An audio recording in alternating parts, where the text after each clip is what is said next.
السلام علیکم، کیسے ہیں آپ سب؟ امید کرتی ہوں سب لوگ خیریت سے ہوں گے۔ الحمدللہ ہم بھی بالکل ٹھیک ہیں، خیریت سے ہیں۔ ایک پیاری سی صبح ہو چکی ہے، میں بنا رہی ہوں بچوں کے لیے ناشتہ اور بچے اسکول کے لیے ریڈی ہو رہے ہیں، اور بس پھر یہ بچے ناشتہ کر کے اسکول چلے جائیں گے اور میں اپنے وہی ڈیلی روٹین کے اپنے کام شروع کر دوں گی، اور ساتھ ساتھ میں آپ لوگوں سے ایک ٹاپک پر بھی بات کروں گی۔ جوائنٹ فیملی میں رہنا زیادہ بہتر ہے یا الگ رہنا زیادہ بہتر ہے؟ دیکھیں، ہر جو بھی سسٹم ہو، چاہے جوائنٹ فیملی سسٹم ہو چاہے الگ آپ لوگ رہ رہے ہوں، تو اس کے اپنے اپنے فائدے ہیں اور اپنے اپنے نقصان ہیں۔ تو سب سے پہلے تو جوائنٹ فیملی کے ہم فائدے کی بات کر لیتے ہیں۔ تو اس میں جو سب سے بڑا جو مجھے فائدہ لگتا ہے وہ یہ ہے کہ اس میں بچوں کی تربیت کرنا بہت آسان ہو جاتا ہے، کہ آپ کو ساری ذمہ داری آپ پر ہی نہیں ہوتی کہ آپ کو ہی بچوں کو ہر وقت فوکس کرنا ہے، ہر وقت دیکھنا ہے بچوں کو۔ اگر آپ کام میں بزی ہیں تو اور لوگ بھی ہوتے ہیں جو بچوں کو دیکھ سکتے ہیں، ان کو رکھ سکتے ہیں۔ اور دوسرا مجھے یہ لگتا ہے کہ گھر میں بڑے موجود ہوتے ہیں تو برکت بھی ہوتی ہے، اور آپس کے جو ہسبینڈ اینڈ وائف کے جو اختلافات بعض اوقات ہو جاتے ہیں، اور شادی کے شروع میں تو مجھے لگتا ہے کہ ظاہر ہے آپ ایک دوسرے کو جانتے نہیں ہیں، تو کچھ باتوں پہ اختلافات ہو جاتے ہیں، کچھ لڑائی جھگڑے ہو جاتے ہیں۔ اگر گھر میں بڑے موجود ہوتے ہیں، ساس سسر ہوتے ہیں، تو ان کی موجودگی میں وہ جھگڑے زیادہ بڑھتے نہیں ہیں، سورٹ آؤٹ ہو جاتے ہیں، وہ اس میں بڑا اہم کردار ادا کرتے ہیں۔ اور اسی طرح مجھے لگتا ہے کہ ذمہ داریاں ڈیوائیڈ ہو جاتی ہیں، گھر کے کام بھی آپ ڈیوائیڈ کر کے کر لیتے ہو، دیورانی جیٹھانی ہوتی ہیں ان کے ساتھ آپ اپنا کام جیسے ڈیوائیڈ کر لیتے ہو، تو اس میں بھی آسانی ہو جاتی ہے، سارا بوجھ آپ پر نہیں آتا۔ اور ایک فائدہ مجھے یہ بھی لگتا ہے، جیسے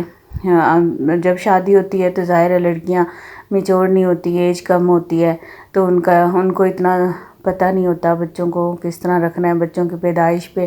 ساس بہت اہم رول ادا کرتی ہے، وہ ان کو رکھنے کا، کیونکہ ساس کو اپنا ایکسپیرینس ہوتا ہے نا کہ چھوٹے بچوں کو پالنے کا، تو وہ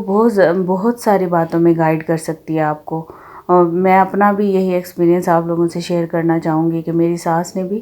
بہت اہم رول پلے کیا میرے بچوں کی پیدائش پہ، انہوں نے بہت ساری میری جیسے گائیڈ مجھے کیا۔ اور ظاہر ہے لڑکیاں اتنی میچور نہیں ہوتی، جب شادی ہوتی ہے تو ان کو اتنا پتہ نہیں ہوتا، بچہ ذرا سا رو رہا ہے یا کوئی ہے تو پریشان ہو جاتی ہے، تو مجھے لگتا ہے یہ بھی ایک ایموشنل سپورٹ ملتی ہے۔ اور لوگ گھر میں فیملی میں موجود ہوتے ہیں تو وہ کافی آپ کو ایموشنل سپورٹ ہو جاتی ہے، آپ پریشان تو ہو جاتے ہیں لیکن آپ کو دوسرے لوگ بھی مجھے لگتا ہے کہ آپ کی پریشانی کم کرنے میں بڑا اہم کردار ادا کرتے ہیں۔ اسی طرح جیسے اگر کوئی بچہ بیمار ہو جاتا ہے یا آپ خود بھی بیمار ہو جاتے ہیں تو آپ کی فیملی ہوتی ہے جو آپ کو سپورٹ کر سکتی ہے، آپ کے جیسے کام کر سکتی ہے، آپ کے حصے کے کام کر سکتی ہے۔ ایک گھر کا سسٹم ڈسٹرب نہیں ہوتا، اسی طرح چلتا رہتا ہے۔ اور اسی طرح بچوں کی تربیت میں بھی کافی ہوتا ہے، آپ نے بھی غور کیا ہوگا، کبھی آپ نوٹ کیجئے گا، جو بچے جوائنٹ فیملی میں پلے بڑے ہوتے ہیں اور جو بالکل نہیں کسی ریزن سے ظاہر ہے ان کو الگ رہنا پڑتا ہے، تو ان بچوں میں بہت فرق ہوتا ہے، وہ سوشل نہیں ہوتے،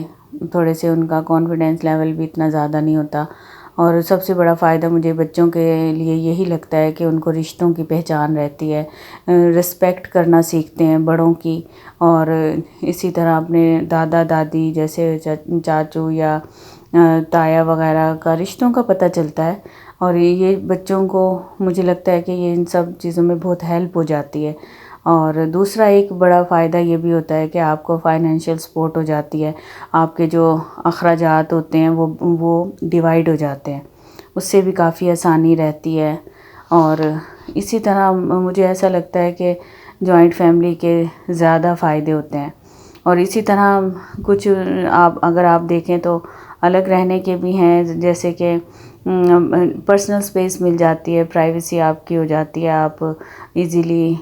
رہ سکتے ہیں۔ جیسے جوائنٹ فیملی میں تو آپ کو پھر بھی ظاہر ہے رسپیکٹ ہوتی ہے، دوسرے بڑے اور لوگ موجود ہوتے ہیں تو آپ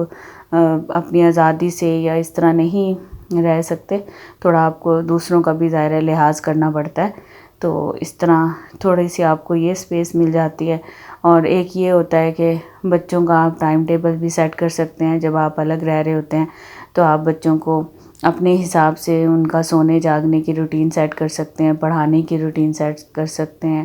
اور اور ایک یہ بھی الگ رہنے کا مجھے لگتا ہے فائدہ ہے کہ آپ کے جو ایکسپینس ہوتے ہیں وہ آپ اپنے طریقے سے مینیج کر سکتے ہیں کہ کہاں پر آپ نے خرچ کرنا ہے، یا اس مہینے آپ اپنا سارا مینیج کر کے چلتے ہیں کہ آپ نے اس چیز پہ اس مہینے زیادہ خرچہ نہیں کرنا، یا یہاں پر زیادہ اپنے اخراجات کو کنٹرول کرنا ہے۔ یہ چیزیں آپ اپنی مرضی سے ڈیسائیڈ کر سکتے ہیں، جبکہ جوائنٹ فیملی میں ایسا نہیں ہوتا۔ ظاہر ہے وہ تو ایک ڈیسائیڈ ہوتا ہے، سب کی آپس کی مرضی سے ہی آپ کو چلنا پڑتا ہے۔ اور اسی طرح مجھے لگتا ہے کہ فیصلوں کی آزادی ہوتی ہے، آپ ایزیلی اپنا ڈیسیژن لے سکتے ہیں، اور جوائنٹ فیملی میں ایسا نہیں ہو سکتا، کیونکہ بہت سارے لوگوں کی رائے کی رسپیکٹ آپ کو کرنی پڑتی ہے کوئی بھی فیصلہ کرنے کے لیے، کوئی بھی ڈیسیژن لینے کے لیے۔ اور جبکہ آپ جب الگ رہ رہے ہوتے ہیں تو ہسبینڈ اینڈ وائف آپس میں ڈیسائیڈ کر کے کوئی بھی اپنا فریلی ڈیسیژن لے سکتے ہیں۔ ایک مجھے لگتا ہے یہ بھی الگ رہنے کا فائدہ ہے۔ دوسرا یہ بھی ایک مجھے لگتا ہے کہ یہ بھی ایک طرح سے ہے کہ تھوڑا سا جب جیسے جوائنٹ فیملی میں دیورانی جیٹھانی میں آپس میں مس انڈرسٹینڈنگ ہو جاتی ہے، جبکہ الگ رہنے میں اس طرح کے لڑائی جھگڑوں کی طرف سے تھوڑا سکون ہوتا ہے کہ ایسی کوئی چیزیں آپ کو فیس کرنی نہیں پڑتی، کیونکہ جوائنٹ فیملی میں تو ہر انسان کی اپنی مرضی ہوتی ہے، وہ اسی ایک شخص کا موڈ کا اثر آپ پوری فیملی پہ پڑتا ہے، تو اس چیز سے بھی آپ تھوڑا سا بچ سکتے ہیں جب الگ رہ رہے ہوتے ہیں۔ تو اسی طرح دیکھیں دونوں سسٹم کے ہی مجھے لگتا ہے فائدے بھی ہیں اور نقصان بھی ہیں، اور میری اپنی ذاتی جو رائے ہے یا میں سمجھتی ہوں اس کے مطابق یہ ہے کہ آپ سٹارٹنگ کے تقریباً 7-8 سال آپ کو جوائنٹ فیملی میں ہی رہنا چاہیے، اور اس کے بعد آپ سیپریٹ ہو جائیں، اور کیونکہ اس کے بعد آپ خود بھی میچور ہو چکے ہوتے ہیں، بچے بھی بڑے ہو چکے ہوتے ہیں، بچوں کو بھی اپنے سیپریٹ روم کی ضرورت ہوتی ہے، فیملی بڑھ جاتی ہے، پھر الگ ہونے میں کوئی ایسا مجھے لگتا ہے وہ نہیں ہوتا۔ اور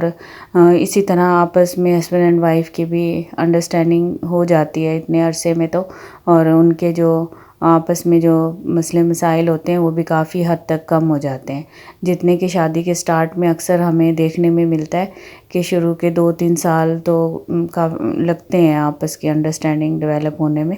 تو ہر انسان کی ڈیفرنٹ سوچ ہوتی ہے، کچھ لڑکیاں ساتھ رہنے کو زیادہ پریفر کرتی ہیں جوائنٹ فیملی کو، اور کچھ الگ رہنے کو زیادہ وہ کرتی ہیں، لیکن میں سمجھتی ہوں کہ یہ شروع کا جو ٹائم ہے 7-8 سال کا، یا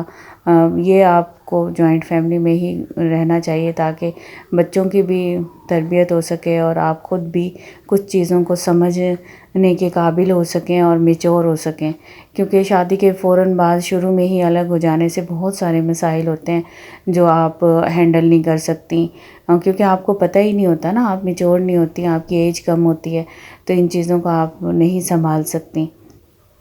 چلیں جی، یہی تھا میرا آج کا ولاگ۔ ویڈیو اچھی لگی ہے تو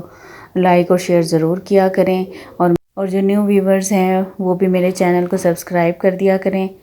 چلیں جی، اپنا خیال رکھیں، اپنے پیاروں کا خیال رکھیں، دعاؤں میں یاد رکھیں۔ اللہ حافظ۔